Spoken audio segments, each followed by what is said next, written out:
नमस्कार, प्रणाम। मैं खेसारी लाल यादव आप सबको गोड़ छू के प्रणाम कर रहा हूं और आपका बेटा हूं। ऐसे ही आशीर्वाद बनाए रखिए और दिल से मोहब्बत जिस तरह आप देते हैं उसी तरह देते रहिए। कल एक मेरा गाना छूट रहा है, सरकार चलैले बा, music company Khesari music world, जौन की रउआ सबके भाई के ही कंपनी है।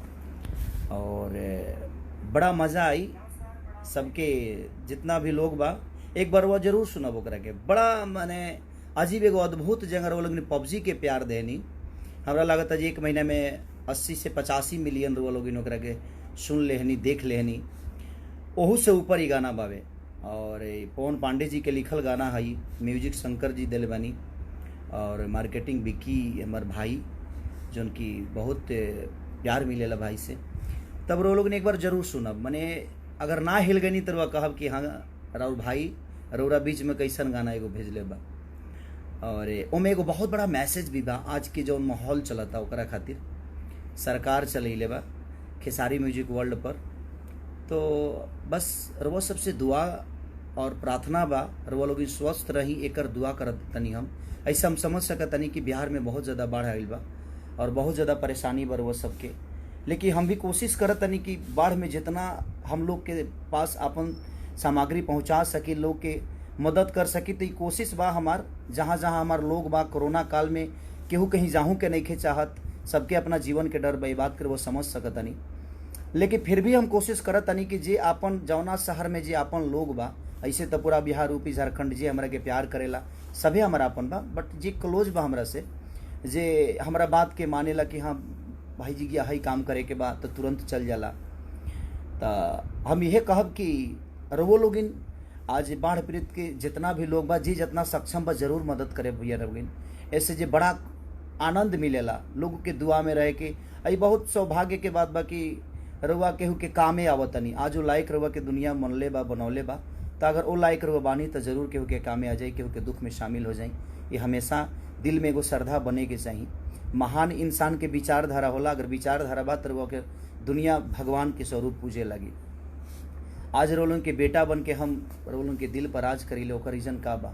सिर्फ एगो गायकी के मतलब नहीं खे, एगो सिनेमा नहीं खे, एगो कैसेट नहीं खे, एगो वीडियो नहीं खे, बहुत सारा चीज़ जुड़ल बा खेसारी से कि वो लोग इतना प्यार खेसारी के करेले और वो लोग उनके प्यार के बदौलत आज हम यहाँ तक ले पहुँचल बने। तो बस दिल से प्रणाम करतनी। और जो हमारे काल कैसेट छूटा था खेसारी म्यूजिक वर्ल्ड, यानी वो हमारे कंपनी है और वही से हमारे कैसेट छूटा था। पवन बाबा के लिखल गाना हो सरकार चलैले बा।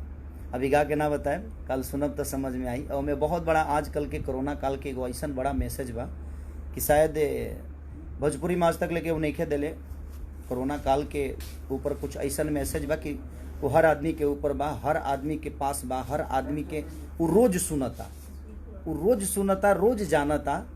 और हम आइल बनी पंजाब में शूटिंग करे, स्पीड रिकॉर्ड जौन एगो कंपनी बहुत बड़ा हमारे एगो गाना ऊपर एगो 100 मिलियन से पार बा कि अब जा जा जा जान भूला जाइहा।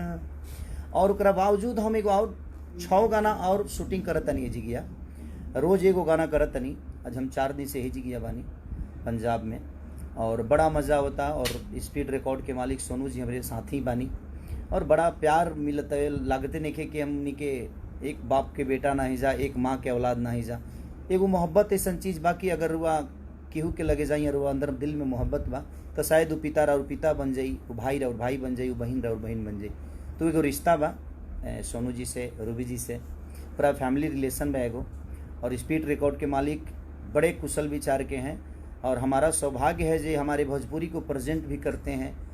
पंजाबी होकर भी हमारे भोजपुरी समाज के लिए इतना कुछ कर रहे हैं, इतने अच्छे गाने शूट करा रहे हैं, बहुत सारी चीज़ें करते हैं। तो कल जो मेरा गाना रिलीज हो रहा है सरकार चलैले बा, तो प्लीज़ आप ढेर सारा प्यार उसको दीजिएगा और उस मैसेज को ज़रूर सुनिएगा, जो मैसेज मैंने उस गाने के माध्यम से आप सबके बीच में रखा है। तो प्लीज़ खेसारी म्यूजिक वर्ल्ड को सब्सक्राइब भी करिएगा। वो आपके भाई की भी कंपनी है, आपकी कंपनी है, मेरी नहीं। मेरा तो कुछ नहीं है इस दुनिया में, आप लोग हैं मेरे, मैं इसी में खुश रहता हूँ। संपत्ति धन दौलत ये आज है कल नहीं है, लेकिन आप मेरे साथ हैं तो मैं कभी भी संपत्ति अरस सकता हूँ। इसीलिए हमेशा आप सबके दुख में खड़ा रहता हूँ, ताकि आप ही मेरी संपत्ति हैं। आप जिंदा रहेंगे तो सबसे बड़ी प्रॉपर्टी तो आप सब है मेरे लिए। तो दिल से प्रणाम है, शुभ रात्रि आप सबको। और बस मैं चाहूँगा कि बाढ़ पीड़ितों को जो जहाँ से है प्लीज़ आप मदद करिए। उन मजबूर लोगों के पास आपका छोटा भी अगर एक मदद पहुँच जाएगा तो शायद किसी की जान बच सकती है, किसी का बच्चा भूखा नहीं मरेगा, भूखा नहीं सोएगा। तो बस मैं यही कहूँगा, और कोशिश है हमारी, हम भी पहुँचा रहे हैं, आप भी कोशिश करिए। और कल ज़रूर गाना सुनिएगा, सरकार चलई लेवा खेसारी म्यूजिक वर्ल्ड से। ढेर सारा प्यार दीजिएगा अपने खेसारी और अपने पवन बाबा को, दिल से प्रणाम। और मेरे टीम में जितने लोग सामग्री पहुंचा रहे हैं, हर जगह जो मेहनत कर रहे हैं, मैं उनको दिल से धन्यवाद देना चाहता हूं कि ईश्वर आपको ऐसे ही ऊर्जा देते रहे कि इस कोरोना काल में कोई घर से नहीं निकल रहा है, उसके बावजूद भी आप खेसारी फाउंडेशन के जितने भी सामान होता है, जहां भी पहुंचाना चाह रहे हैं, जो की ज़रूरतें हैं, आप पहुंचा रहे हैं। तो आप काबिलिए तारीफ़ हैं कि आप लोगों ने इस कोरोना काल में भी अपने जान का परवाह ना करके और आप लोगों के बीच जाकर और सामग्री को पहुंचा रहे हैं। तो दिल से प्रणाम है विकास भैया को भी और सबको, राजीव जी को भी दिल से प्रणाम। जितने भी लोग हैं, जितने भी हर जगह जो मेहनत कर रहे हैं मेरे लिए, दिल से प्रणाम। Thank you. सरकार चले लेवा खेसारी म्यूजिक वर्ल्ड पर ढेर सारा प्यार दिला भी।